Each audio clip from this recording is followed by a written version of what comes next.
Just to give you a little bit of context, just really curious about your own career journey. I actually work a lot with students, and so one of the areas that I focus on is the future of careers.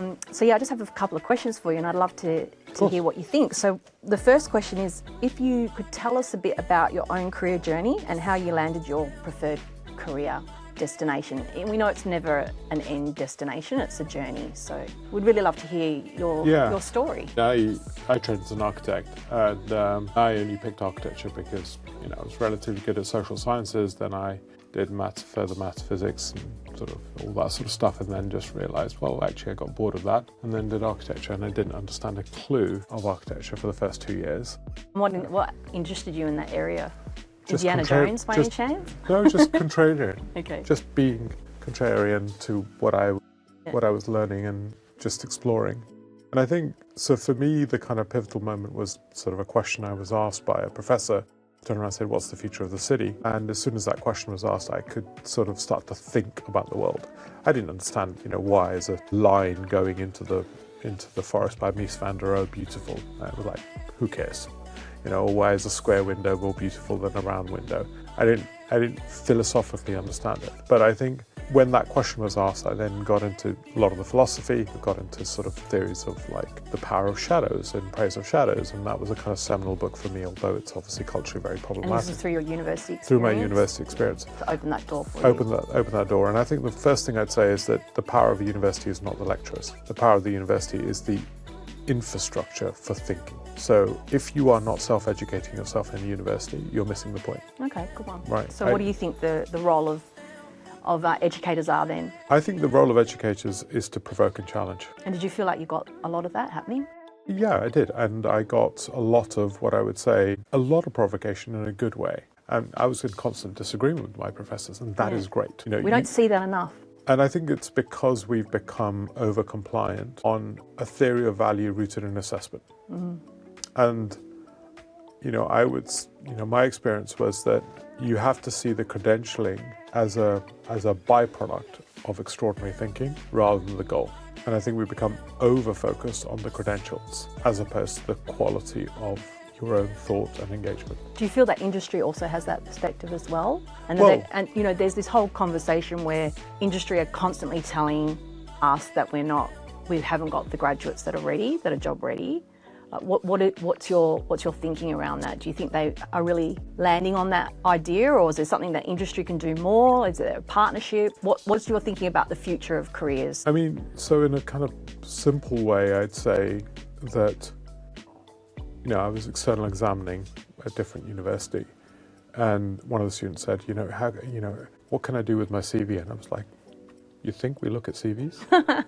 You're talking from an industry perspective? Yeah. Yeah. What are they looking at? We're not looking at CVs. We're, to get, I would say getting a first or a sort of top grade is a minimum requirement. It's a requirement of proof of effort. That's it. It's a proof and being consistent, maybe. Yeah, proof of effort function. But that doesn't get you anywhere. You can be stepping stone only. It's a stepping stone. What you're looking for is inquiry, curiosity, quality of work, open learning. I mean, so, often I'd be looking at sort of people's Substacks, people's writings, people's public domain stuff to see how they're thinking about the world. Yeah, great. And we actively then go out and recruit. So we're searching, not waiting for applications. And that's quite a different way of operating.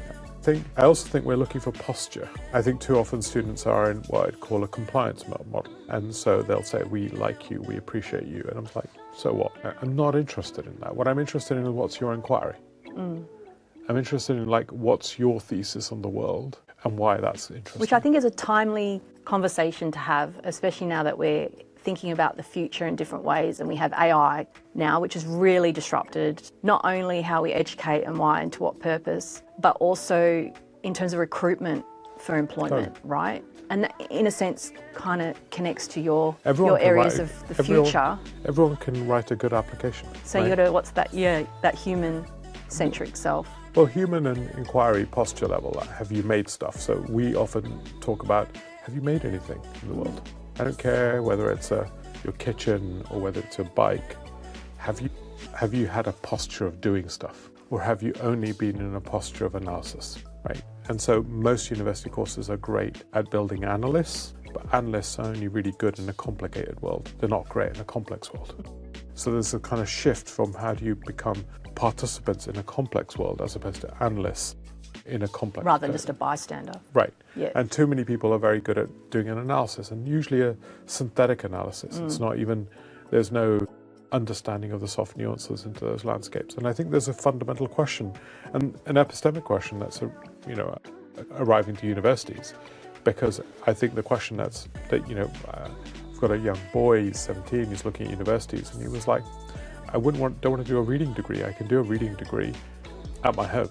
So what is the role of a university? What is the provision it actually provides? And I think what it needs to be providing is a landscape of provocation, a landscape of inquiry, a landscape of playfulness, a landscape of synthetic combination of skills, capabilities. But that means that the student is not a consumer.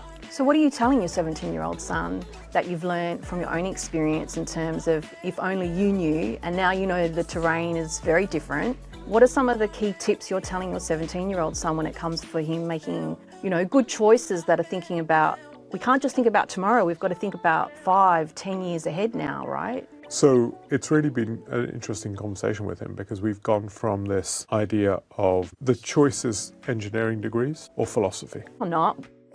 Okay, Right. Tell me more. Because philosophy gives you a way to shift the frame of the world. Yes. And it re-engineers the conceptual frame of the world and builds you, somebody sort of said, the new language of code is English, or language itself.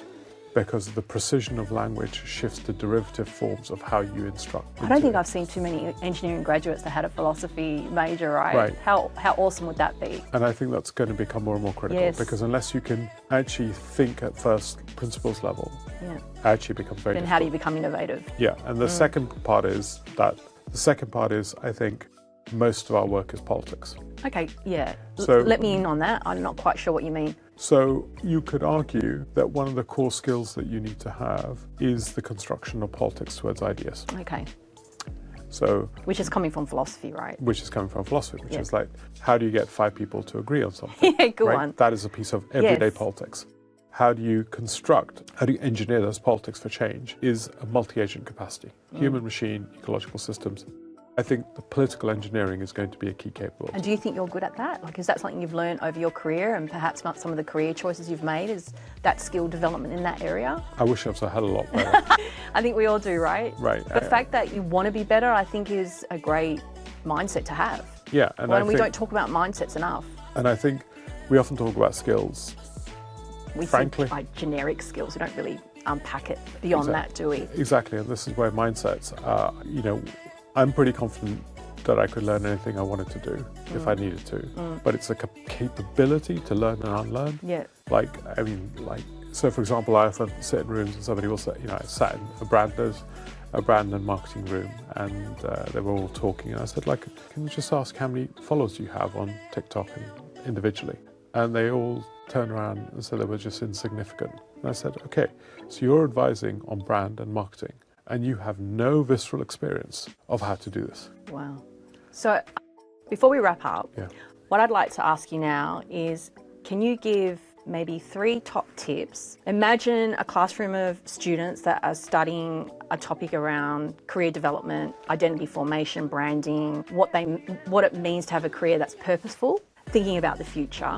If there was any sort of top 3 key tips that you would like to impart, maybe even to your 17-year-old son, but thinking about a 20-year-old cohort, 20, 25, year range, what do you reckon you would say to those students? Imagine there's no job out there, so you are going to actively have to construct a desire for someone to employ you to a job that doesn't exist. I think the delusion of universities and other people telling you there's a job out there is a delusion. Work with the first principle that there is no job out there for what you're going to do, and you are going to have to construct a desire for that job to be made for you. Whether it's through startups, whether it's through other things, that has got to be your goal. And I think we're going to see the greatest disruption of our industrial base over the next 10 years. So if you're coming out into this future world, you have to imagine your job does not exist. And if you don't, you're going to be living in the delusion of, and you'll be living in systemic disappointment of that reality. Step 1. And that is both worrying It is worrying. And it is also liberating. And also exciting. Precisely. And if you can't live simultaneously in that worry and that excitement, Problems. you're going to have problems. Yep. Your ability to operate in uncertainty will have to be much higher. I think too many graduates and too many people are operating in synthetic certainties. Give me a certainty of something. There is none. So unless you can build yourself to hold uncertainty better, you're in trouble. Third, I would say there's probably more value going to be created in this volatile world than probably the last 400 years. Yes, I feel the same. If there's more value to be created, you have a responsibility to find that value. I kind of imagine it like a cliff, but with a trampoline at the end of it. Totally, yeah. A boing. And I think it is all of those things. And but I think this Great requires tips, thank you. This requires different postures, different ways of being, And thinking. being self-authoring in your life, getting people hunting you down, not you hunting the other people down. Yeah. Become a strong attractor.